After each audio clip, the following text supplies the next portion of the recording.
जिस जघन्यता के साथ एक बेटी ने क्रूरता झेली और मौत के घाट उतारी गई, उसके लिए किसी के पास शब्द नहीं। लेकिन शर्मनाक और हैरानी भरा यह है कि इतने क्रूर अपराधियों को बचाने के लिए सियासत हो रही है, साजिशें हो रही हैं। अस्पताल में जिन दंगाइयों ने 14 और 15 तारीख की दरमियाने रात हमला किया, इमरजेंसी रूम में तोड़फोड़ की, उनका मकसद अब सामने आ चुका है। कोलकाता के जिस आरजीकर मेडिकल कॉलेज की चौथी मंजिल के सेमिनार हॉल में डॉक्टर बिटिया के साथ गैंगरेप हुआ, उस सेमिनार हॉल में घुसकर ये भीड़ सबूतों को मिटाना चाहती थी। ये देखिए, एक वीडियो सामने आया है जहां दंगाई बंगला भाषा में कह रहे हैं, चोल चोल सेमिनार हॉल ए चोल।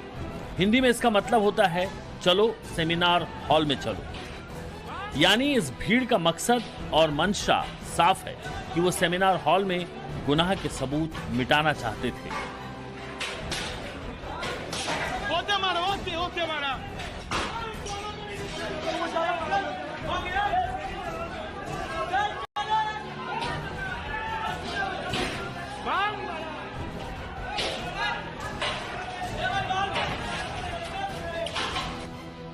लेकिन इस पूरे मामले में ममता बनर्जी सरकार और बंगाल पुलिस ने जैसी भूमिका अब तक निभाई, वो संदिग्ध है। इतनी बड़ी भीड़ किसकी थी? इस भीड़ का रिमोट किसके पास था? कौन थे ये लोग जो नहीं चाहते थे कि सच सामने आए? बीजेपी इस मामले में सीधे तौर पर ममता बनर्जी सरकार को कटघरे में खड़ा कर रही है। बीजेपी का कहना है कि प्रिंसिपल घोष को आरजीकर से हटाकर नेशनल मेडिकल कॉलेज का प्रिंसिपल बनाने के पीछे किसे बचाना था? इस पूरे मामले में बंगाल पुलिस की भूमिका भी सवालों के घेरे में है। कि आप अपना ट्वीट हटाइए, आप अपना पोस्ट हटाइए, वरना आधी रात को हम आपके पास आ जाएंगे और आपको पकड़कर ले जाएंगे। और कुछ एक आध पत्रकारों को अपना एक्स का हैंडल, ट्विटर का हैंडल डिलीट करना पड़ा है। यह होती है फैसिज्म। राहुल गांधी पता नहीं कहां है, वैसे वो फैसिज्म, डिक्टेटरशिप, इनका पूरा अलायंस ही जो बना है, down with fascism, down with dictatorship, संविधान बचाओ के नाम पर बना है। यह होता है कि एक आम नागरिक अगर इस बेटी के बारे में सोशल मीडिया पर बोले तो उसे तुरंत कोलकाता पुलिस नोटिस थमाती है कि या तो ट्वीट और एक्स का पोस्ट डिलीट करो या तो आपको हम जेल भेज देंगे। अब पूर्व सांसद बन चुके हैं और जो उनके मुख्य राष्ट्रीय प्रवक्ता है शांतनु सेन, शांतनु सेन ने संदीप घोष, जो ये प्रिंसिपल है जिसके प्रति तृणमूल कांग्रेस इतनी उदार थी कि 4 घंटे में उसे आरजी मेडिकल कॉलेज से हटाकर नेशनल मेडिकल कॉलेज का प्रिंसिपल, मतलब और भी बड़े कॉलेज का प्रिंसिपल बना दिया। हालांकि उसका रोल कितना संदिग्ध था कि सीबीआई ने उसे जांच के लिए बुलाया है और आज भी संभवतः बुलाया है जांच के लिए और सवाल जवाब करने के लिए, परंतु यह तो चीफ गेस्ट ऑफ ऑनर था बंगाल सरकार का। 4 घंटे में उसको पोस्टिंग मिल गई। तो ऐसे संदीप घोष पर शांतनु सेन ने बोला है कि इसके खिलाफ बहुत सारी कंप्लेंट्स थी, पता नहीं इसको क्यों बनाकर रखा था। तो अगले 1 घंटे के भीतर शांतनु सेन को अनसेरिमोनियसली सैक कर दिया प्रवक्ता पद से। उनके साथ सड़कों पर था कि बेटी को न्याय मिलना चाहिए, रिक्लेम द नाइट और रिक्लेम द स्पेसेस होना चाहिए।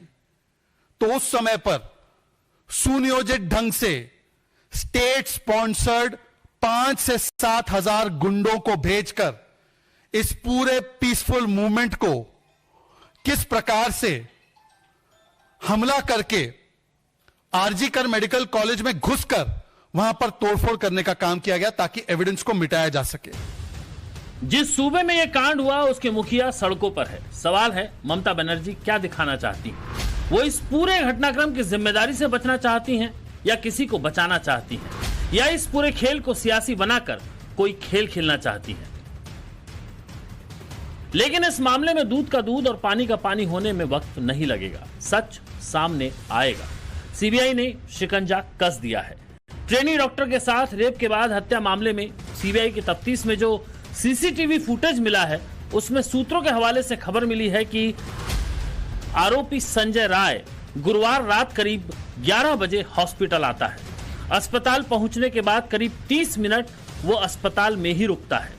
30 मिनट में आरोपी संजय राय की मूवमेंट अस्पताल में नजर आती है। इसके बाद वो दोबारा देर रात 3:45 से 3:50 के बीच अस्पताल आता है। किसी मकसद से वो सेमिनार हॉल के अंदर जाता हुआ भी नजर आता है, जिसमें करीब 35 मिनट बाद वो सेमिनार हॉल से बाहर निकल आता है। सीबीआई सूत्रों के मुताबिक पीड़िता ने आखिरी बार खाना रात 12 बजे खाया था। उसने खाना ऑनलाइन ऐप के जरिए ऑर्डर किया था। कोलकाता पुलिस ने इस डिलीवरी बॉय के बयान भी दर्ज किए हैं।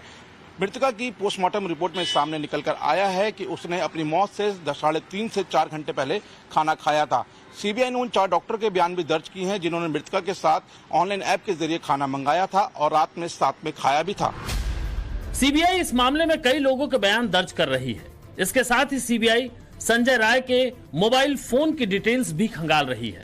साथ ही उसकी मोबाइल लोकेशन ट्रेस करके उस रात उसकी मूवमेंट को एनालाइज कर रही है। खबर है कि इस मामले में सीबीआई के रडार पर तकरीबन 30 सस्पेक्ट हैं। कोलकाता पुलिस ने सीबीआई अधिकारियों को एक डायरी सौंपी है। सूत्रों की माने मृतका के पास से इस डायरी को कोलकाता पुलिस ने बरामद किया है। इस डायरी के कुछ पन्ने फटे हुए हैं, कुछ बुरी तरीके से चिथड़े उड़े हुए हैं। कोलकाता पुलिस ने इन फटे हुए पन्नों को सीबीआई अधिकारियों को सौंप दिया है। हालांकि डॉक्टर्स के पास अमूमन एक ऐसी डायरी होती है जिसमें दवाइयों के नाम लिखते हैं या अपने नोट लिखते हैं, लेकिन इस डायरी के पन्नों को जिस तरीके से फाड़ा गया है उसमें शक गहरा रहा है कि कहीं इस डायरी में कुछ लिखा तो नहीं था। सीबीआई ने आरजीकर अस्पताल के पूर्व प्रिंसिपल को भी गिरफ्त में लिया है और लगातार पूछताछ कर रही है। सीबीआई ने पूर्व प्रिंसिपल से जो सवाल किए हैं उसमें पहला सवाल था कि आपको कब प्रिंसिपल बनाया गया, इससे पहले आपकी पोस्टिंग कहां कहां पर थी। सवाल नंबर 2 था कि ट्रेनी डॉक्टर से हुई घटना के बारे में आपको कब और कैसे पता चला। सवाल नंबर 3 था कि घटना की जानकारी देने वाले ने आपको क्या क्या बताया, उसके बाद आपने क्या क्या किया। सवाल नंबर 4 था आपको किसने बताया कि यह सुसाइड का केस है। सवाल नंबर 5 था कि परिवार को गलत जानकारियां किसके कहने पर दी गई। सवाल नंबर 6 था कि बॉडी देखने के बाद कोई भी डॉक्टर इसे सुसाइड कैसे बोल सकता है। सवाल नंबर 7 था कि आरोपी कब से यहां काम कर रहा था और हत्या में उसकी भूमिका के बारे में आपको पुलिस ने क्या बताया। ऐसे ही सीबीआई ने तमाम सवाल पूछे। इसके अलावा भी कई सवाल पूछे गए। इस बीच टाइम्स नाउ नवभारत की टीम आरोपी संजय राय के घर भी पहुंची। आरोपी जिस इलाके में रहता है वहां महज एक कमरे के सबके घर हैं। आरोपी की मां और बहन ने इस पूरी वारदात पर क्या कहा, ये सुनिए। एक माँ के तौर पे कैसा लगता है जब आपके बेटे पे आरोप लगा है कि उसने एक बच्ची के एक लड़की का रेप करके उसकी हत्या कर दी है, अब उसने अपना गुनाह भी वहाँ पे कबूला है। कैसा लगता है माँ के तौर पे कि एक माँ का बेटा इस तरीके का जघन्य अपराध कर रहा है? बेटा एक बहू चला गया, दूसरा बेटा के लेके झूम रहे, किससे चल रहा वो हम ही जानते। अब बेटा तुम लोग जानो, हम क्या बोलेंगे, हमको तो कुछ